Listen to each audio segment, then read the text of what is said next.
This one. Woo! Ladies and gentlemen, we bring you Game 5. Everybody loves a good Game 5 because this is the tournament life for both of these teams. Somebody's going to win and move on. Somebody's going to lose and go home unhappy here as we spawn into Hotspot.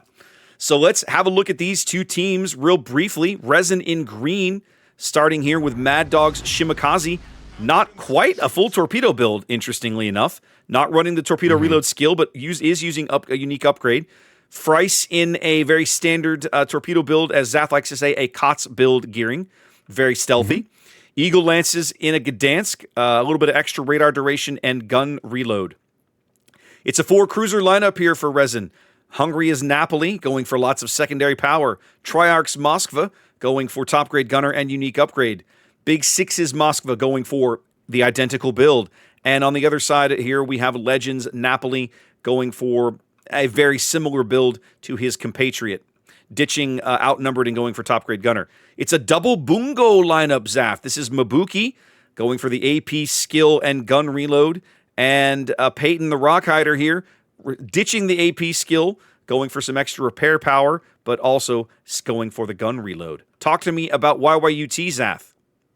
Yeah, I also like the idea of brisk there in Bungo. It makes it go even faster, and it's a pretty stealthy boat as she is. So to the south, we've got YYUT. We've got Natsume in a Gdansk making his way towards the sea cap. Looks like he's going to try poking the bear and see what he can make out of it. It's an interesting decision there with Jerzy Swirsky. A bit of a range build with radiolocation. We got Sentinel's Aegis in a Summers with radiolocation and your typical torpedo build. Buchia is in a Des Moines unique upgrade Des Moines with top grade gunner. And I like seeing priority target. I'm a big fan. We got HMS Unicorn in a Napoli with top grade gunner and pretty much secondary stuff as well as primaries. And finally, One Last Kiss in a Bungo. Similar kind of build to what we were talking about to the north with the heavy AP skill. Basically giving up survivability for more damage and scooty. Going on the other side of the map, we've got YYUT already in the decap with a Kleber, that's Blend Kilo, with your typical gun build. But interesting, he's got the unique upgrade, which debuffs his gun reload. So I guess he's going for, he's going for Fearless Brawler to kind of fix Offset that. Bit. Yeah, I think so. Yeah.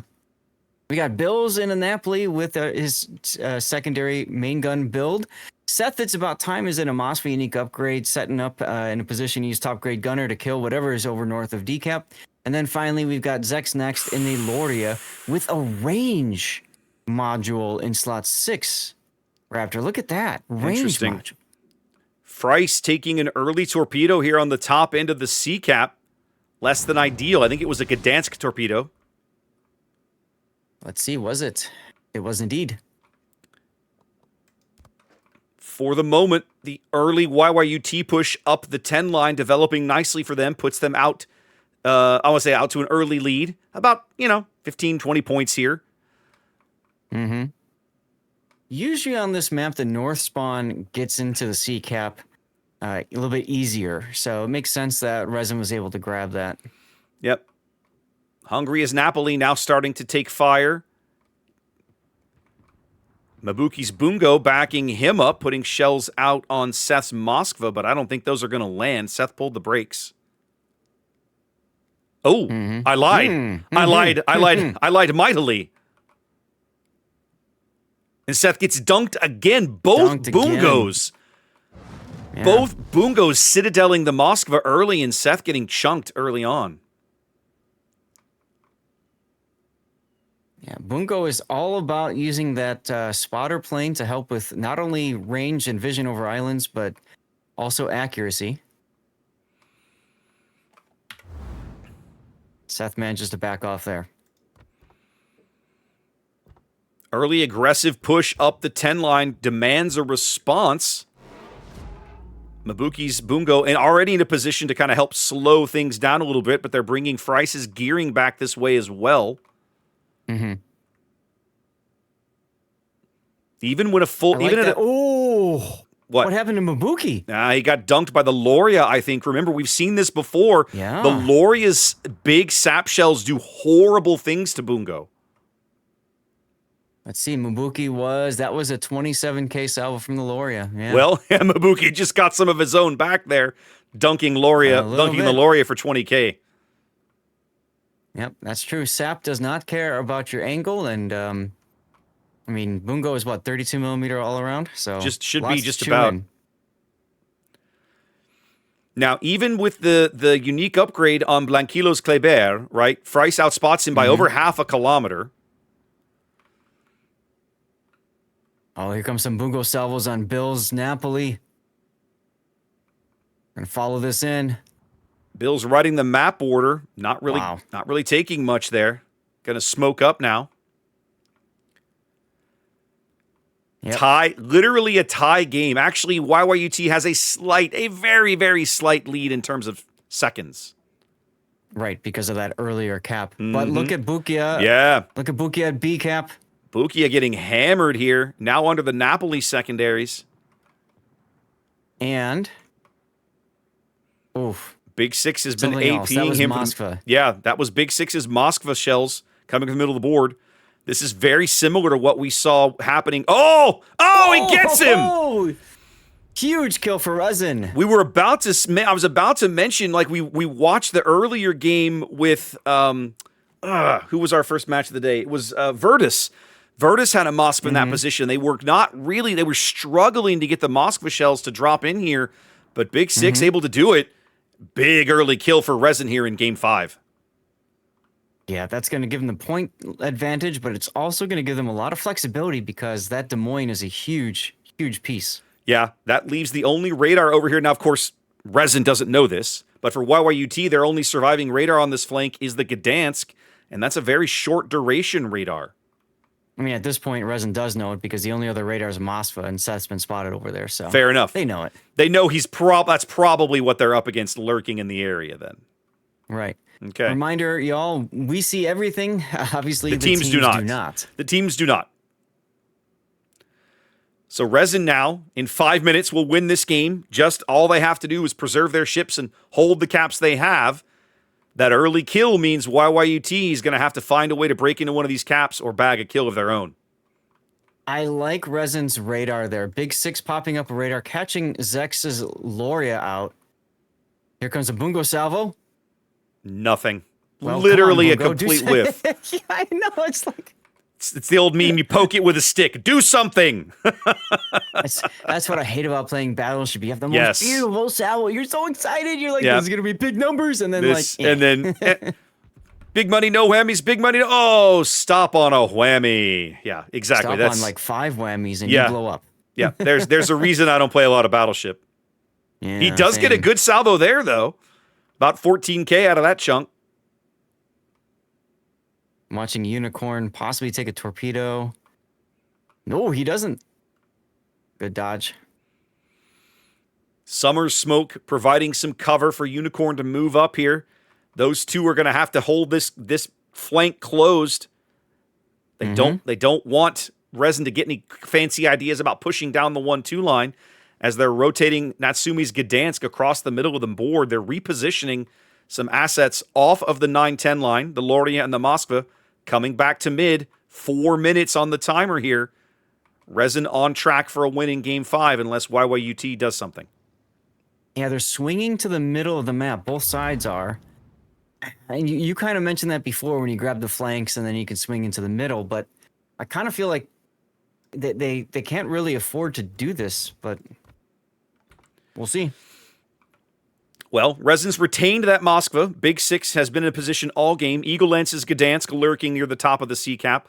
And they're bringing Triarch's Moskva back over here as well. So they're going to have multiple radars. I think Resin has sensed correctly that if they can retain control of sea, that they're going to be in great shape. Now, the Loria has taken a surprising turn, Zath. Yeah, he's going to try to get behind Big Six.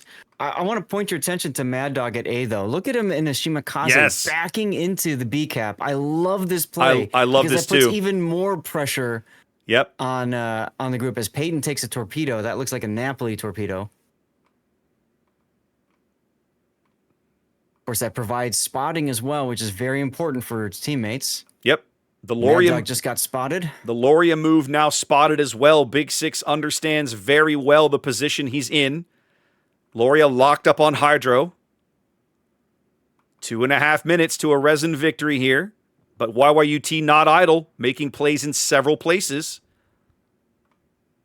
They have to be cautious, though. If RESIN's able to punish the aggression and bag some kills, then, things can go south.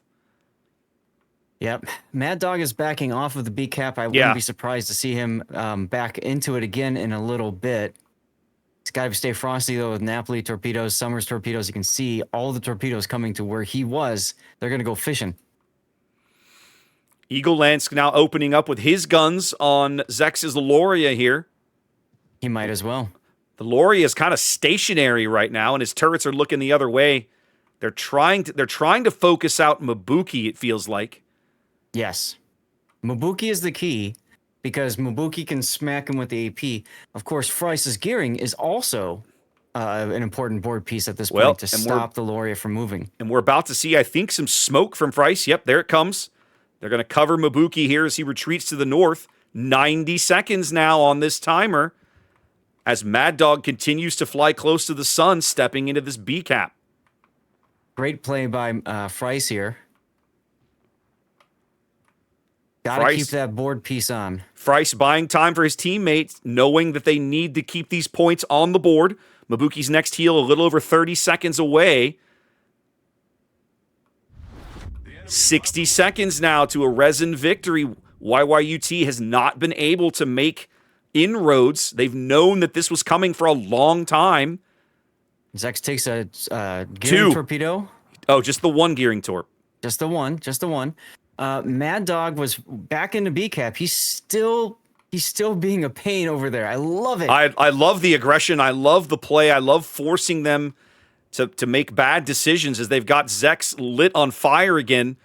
30 seconds. Oh, I no. think we're going to see RESIN moving forward. I think Zex is going to go out, and that's the game. There it is. Right there. Taken down by Mabuki's Bungo, the thing he was trying to kill so much for so long. RESIN looking good here in Game 3, able to come up with a flawless victory. The early pick on the Des Moines and grabbing the Loria late, and that's all she wrote. Man, I'm excited for the next series, our next scheduled series, which we'll be bringing you in a bit. It's going to be RESIN versus somebody. We'll figure that out shortly. Wow. Well, congrats to RESIN. Zath, hashtag hope for NA. Hashtag pray for NA. Pray for NA. It's going to be Moyai that we're going to be bringing you guys next. Are scheduled. I'll tell you what. Let's try to see if we can find another one that we can dip into while. For sure. We've got time to duck down and look around. Let's go see what's still open.